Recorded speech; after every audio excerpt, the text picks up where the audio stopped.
Well, I think perhaps the best place to start this narrative would be on a summer night in 1934 at Towns Hospital, that famous drying out emporium in New York where I had so often been. On this occasion, I was there next to my last time, and the news was all bad. I knew that you were talking to the doctor downstairs, dear old Dr. Silkworth, who has become enshrined in our hearts in all the years since as nothing less than a medical saint. I never will forget his telling me that you were absolutely hopeless, that he'd once thought that there was hope. But now he was afraid I would have to commit you, or you would die of alcoholism, or go insane. He had intimated that to me before, as you well know, that this could be the end of the line. But up until this point, I had had some hope myself. As you remember, he had described alcoholism to us as a sort of terrible compulsion to drink against one's will, against one's happiness, and against one's best interest. A compulsion not too often overcome by an individual on his own resources. Attached to this, he thought there was a physical condition, an allergy, so that if the drinking persisted, it eventually meant insanity or death. And meanwhile, great desolation indeed, which had been our lot. I well remember leaving the hospital after this fatal sentence had been passed upon me and indeed upon you. This time, I had a fear of alcohol that I had never known it in such an intensity before.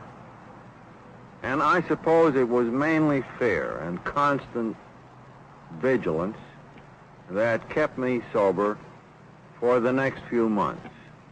I remember how you made every effort, how we went on many walks, how we read together, how we exerted every possible resource we could to combat this thing.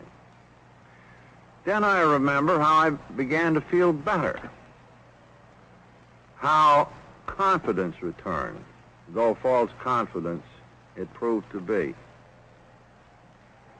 Little by little, the horror of the experience at Towns lessened, almost disappeared. I even went back over to Wall Street and was able to pick up a few dollars. Perhaps things weren't so hopeless as the doctor had said. Then came that day when you had to work in the department store. It was November 11th, 1934, Armistice Day. And I proposed to go to Staten Island to play some golf all by myself. I, of course, thought that, well, I've certainly got to make it this time. But no, again I was stricken. Again I vaguely remember faces and buses, and then oblivion. And then comes a part of the story that I don't remember, but which you certainly must. Well, I found you in the areaway, I remember, with a great gash across your face and dragging the golf clubs. You certainly were a sad-looking sight. And I had to take you in and put you to bed. I guess you even had a lot of trouble getting me upstairs. When I came around this time, I was truly hopeless.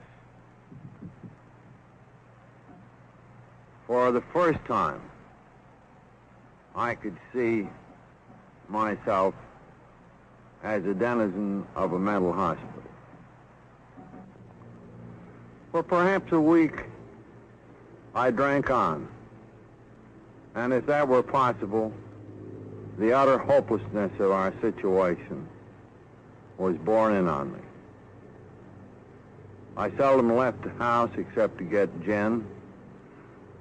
I was either on my bed asleep or downstairs in the kitchen, my favorite drinking spot. While there on a bleak afternoon in that month of November, the telephone suddenly rang. I went, and I heard the voice of an old school friend, the one now so well and affectionately known to AA as Ebby. I asked him to come over, sensing, however, that he was in New York sober. I couldn't remember a time when he had paid such a visit. Soon he was at the outer door. I looked through the grating at him, and even in my haze, I at once perceived that something extraordinary had happened. He greeted me very cheerily.